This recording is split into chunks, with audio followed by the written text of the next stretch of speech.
삶을 변화시킬 소크라테스의 8가지 교훈. 고대 아테네에서 생각의 대가들 사이에 있다고 상상해보세요.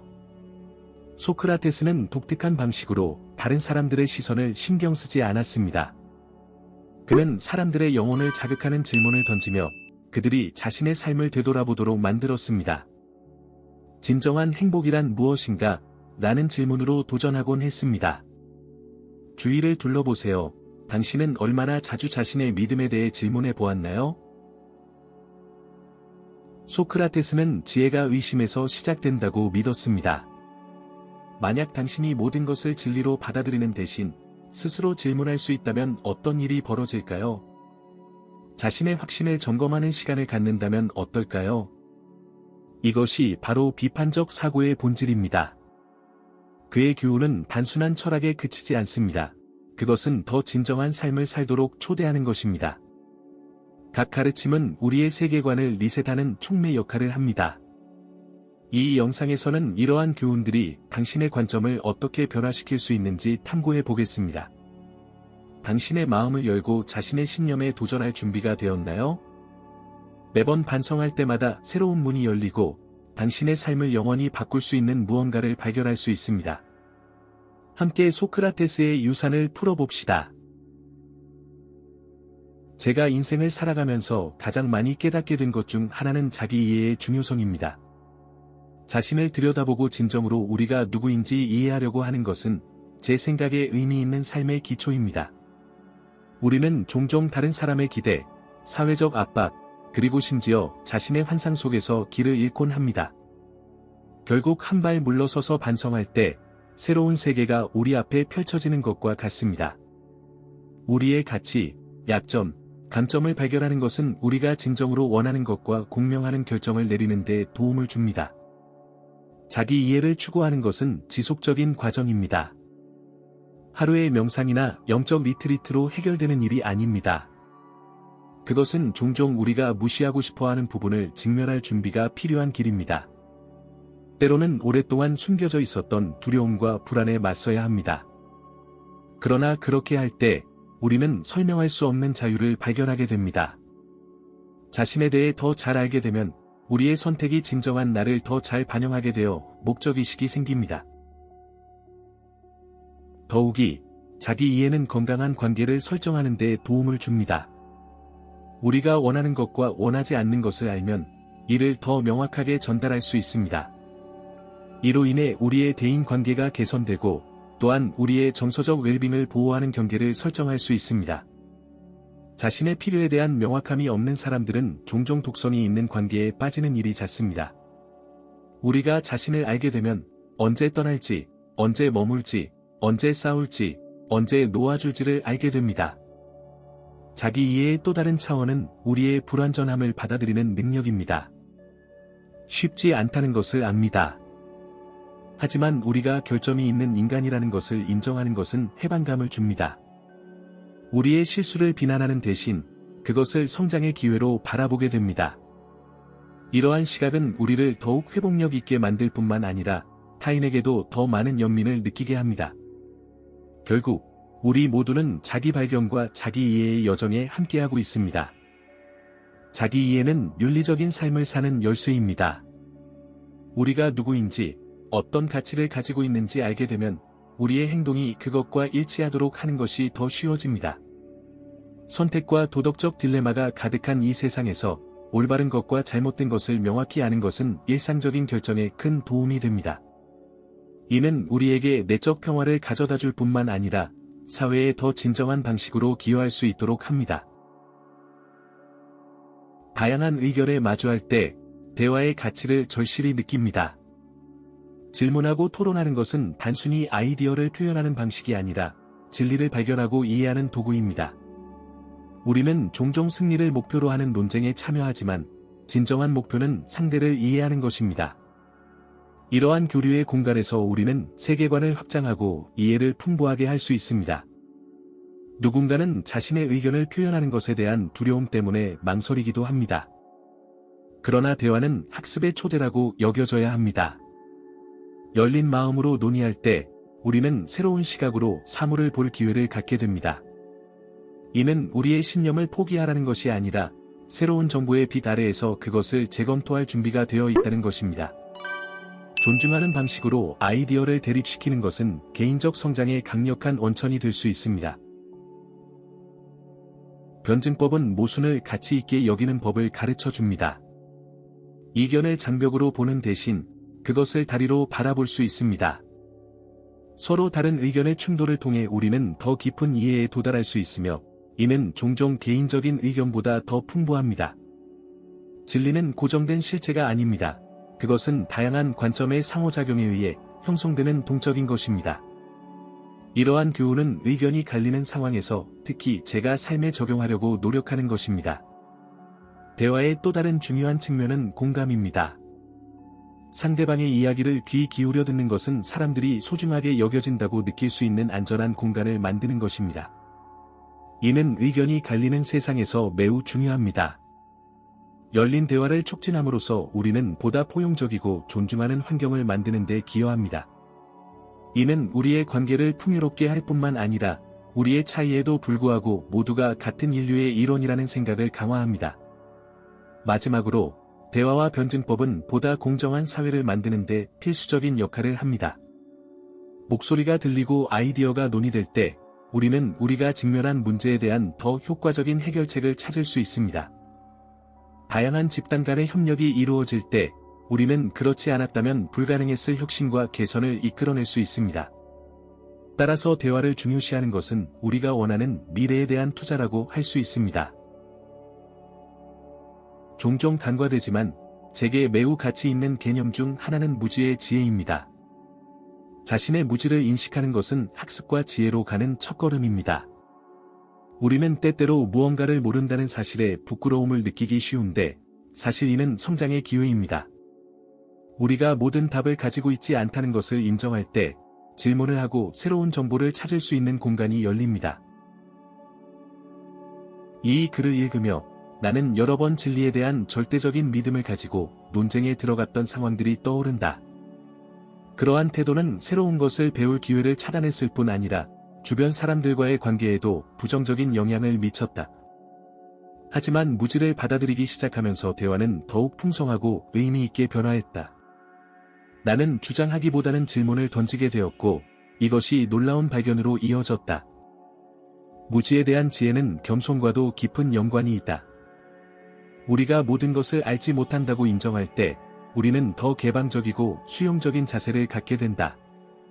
이는 우리의 상호작용을 더욱 쾌적하게 만들 뿐 아니라 타인과 더 깊은 유대감을 형성하는 데도 도움이 된다.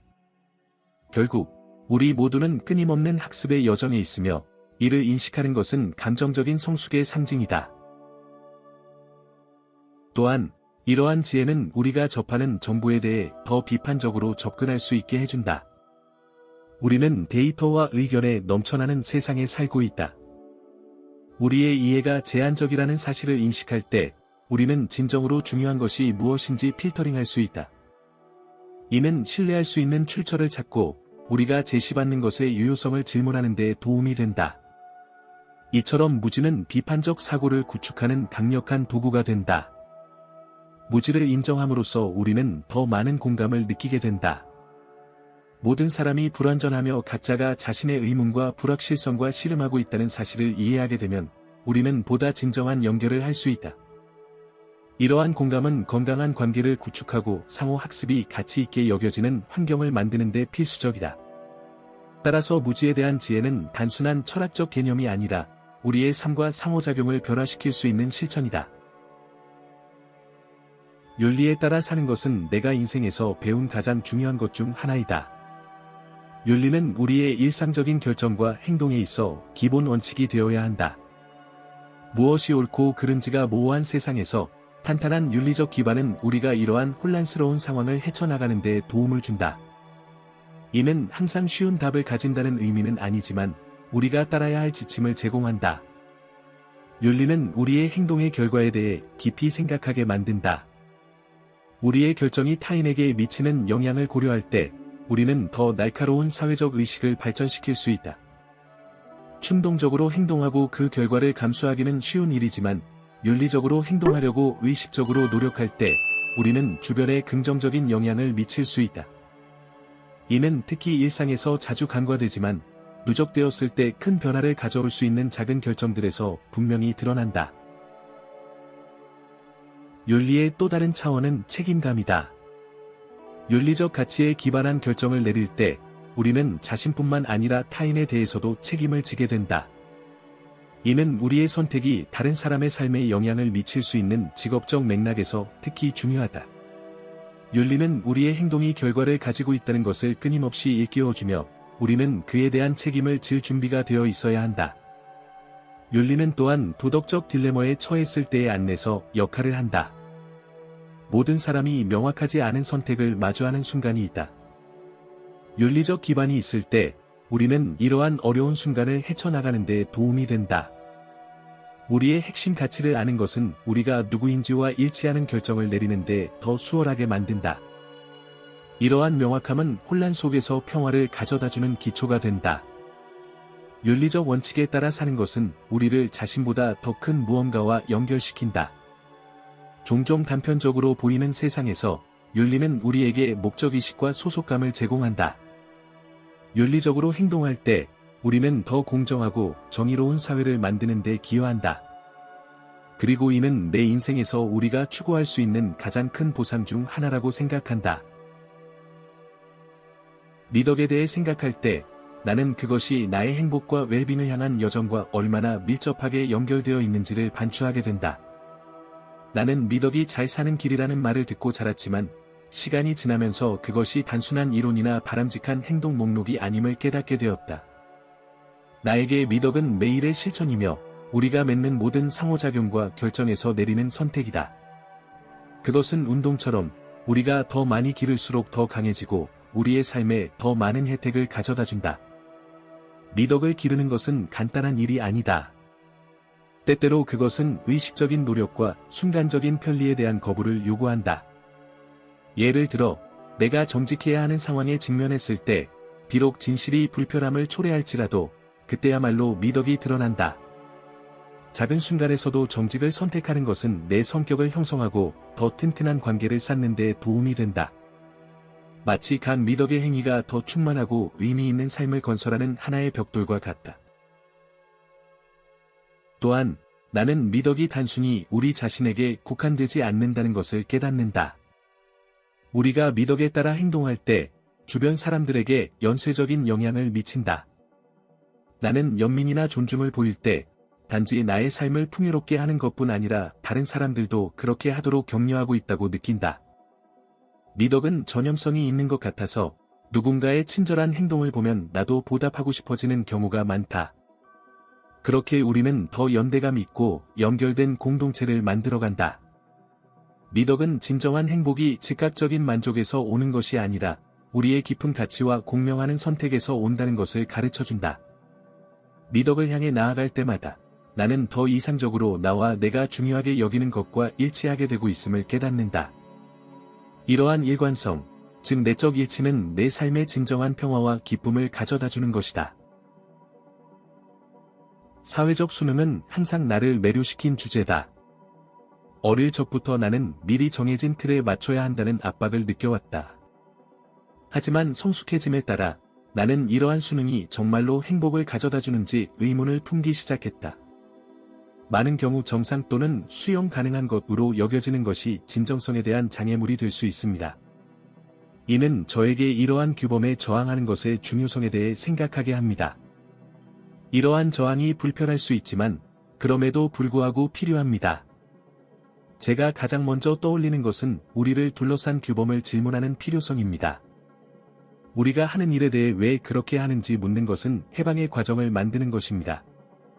특정 전통이나 기대를 따르고 싶어 하는지 질문하기 시작했을 때 많은 것들이 저에게는 의미가 없다는 것을 깨달았습니다. 이러한 질문을 통해 제 삶과 선택을 재평가할 수 있었고 표면적인 것에서 벗어나 진정으로 중요한 것에 가까워질 수 있었습니다. 규범에 대한 저항은 또한 용기의 행동입니다. 종종 다른 길을 선택하기로 결정할 때 비난의 시선이나 부정적인 댓글을 마주하게 됩니다. 하지만 이러한 경험을 통해 진정한 용기는 두려움이 없는 것이 아니라 두려움에도 불구하고 행동할 의지라는 것을 깨달았습니다. 이는 자아 발견의 과정으로 규범에서 벗어날 때마다 저의 정체성을 강화하고 제가 원하는 삶에 가까워지게 됩니다. 이 저항의 중요한 측면 중 하나는 진정성을 추구하는 것입니다. 진정하다는 것은 진정한 자신을 받아들이는 것을 의미하며 그 안에는 개성과 차이가 포함됩니다. 이는 우리가 본성적으로 반항적이 되어야 한다는 것을 의미하지 않지만 우리가 우리의 길을 선택할 권리가 있다는 것을 의미합니다. 제가 진정성을 허용할 때 설명하기 어려운 가벼움을 느낍니다. 마치 어깨에 무거운 짐을 내려놓고 타인의 기대에서 벗어나는 것과 같습니다. 사회적 규범에 대한 저항은 단지 개인적인 싸움이 아니라 집단적인 움직임이기도 합니다. 사람들이 사회적 규범을 질문하기 시작할 때 변화의 공간이 만들어집니다. 저는 이 운동에 참여하고 싶습니다. 제가 순응하지 않기로 결정할 때마다 다양성이 축하받고 개성이 존중되는 세상을 만드는 데 기여하고 있습니다. 따라서 사회적 규범에 대한 저항은 단순한 자기 확인의 행위가 아니라 다른 사람들도 그렇게 하도록 영감을 주는 방법이 됩니다. 제가 살고 있는 삶을 돌아보면 가장 매혹적인 것 중 하나는 진리를 향한 끊임없는 탐구입니다. 때때로 우리는 모두 잡히지 않는 꿈처럼 무엇인가를 쫓고 있는 것처럼 느껴지지 않나요? 진리, 이 간단한 단어는 엄청난 무게를 지닙니다. 그것은 단순히 자신에게나 다른 사람에게 정직한 것이 아니라 우리 자신과 우리가 진정으로 믿는 것에 대해 깊이 파고드는 것입니다. 이 탐구는 쉽지 않지만 매우 중요합니다. 제가 마주하는 도전 중 하나는 개인적이고 사회적인 편리함이 진리를 탐구하는 것을 얼마나 왜곡할 수 있는가입니다. 사회는 종종 우리가 사실보다 더 편리한 특정 서사를 받아들이도록 강요합니다. 우리는 항상 숨바꼭질을 하는 것처럼 느끼며 진리는 가면 뒤에 숨겨져 있고 이러한 환상을 벗겨내는 데는 용기가 필요합니다. 때때로 저는 진리를 보는 것을 가로막는 것이 진리가 제 삶이나 주변 사람들의 삶을 어떻게 바꿀 수 있을지에 대한 두려움이라는 것을 깨달았습니다. 제 여정 동안 진리를 탐구하는 데는 겸손이 필요하다는 것을 배웠습니다. 우리가 모든 답을 가지고 있지 않다는 것을 인정하는 것은 중요한 첫걸음입니다. 나는 어릴 때부터 확신을 가지라는 교육을 받았지만 삶은 종종 지혜가 이러한 확신을 의심하는 데 있다는 것을 보여주었습니다. 제가 앞서 언급한 자기인식은 이 과정에서 귀중한 도구가 됩니다. 저는 스스로를 더 많이 알게 될수록 저에게 진정한 것이 무엇인지 분별할 수 있게 되고 이는 다른 사람들의 진리를 수용할 수 있는 공간을 여는 데 도움이 됩니다. 또한 진리를 찾는 것은 고독한 길일 수 있습니다. 때때로 저는 사람들 주변에서 깊이 뿌리내린 생각과 믿음에 도전하며 물결을 거슬러 나아가는 것처럼 느낍니다. 하지만 믿으세요. 이 고독은 해방감을 줄 수 있습니다. 진리를 찾기로 헌신했을 때 다른 사람들이 그렇게 하지 않더라도 같은 탐구를 중시하는 사람들로 둘러싸이게 됩니다. 그리고 이는 깊고 의미 있는 대화를 위한 놀라운 공간을 만들어냅니다.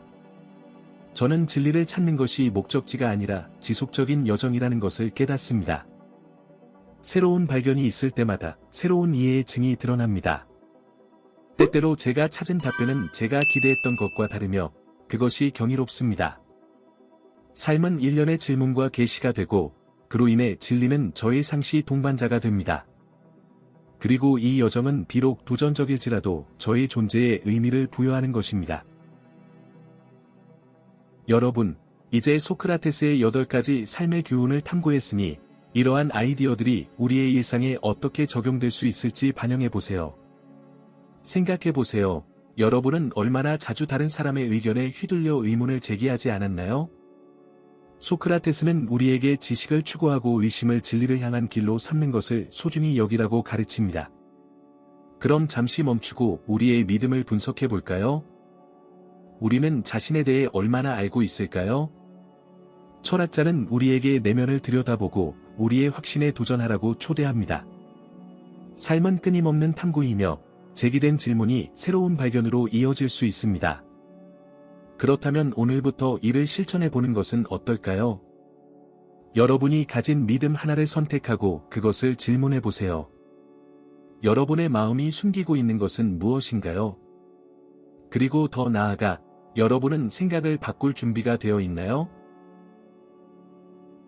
기억하세요. 지혜는 목적지가 아니라 여정입니다. 아래 댓글로 여러분의 생각을 남기고 경험을 공유해 주세요. 여러분이 이러한 교훈을 삶에 어떻게 적용하는지 궁금합니다. 다음에 또 만나요. 그리고 계속 질문하세요. 결국 소크라테스가 말했듯이 검토하지 않은 삶은 살 가치가 없다.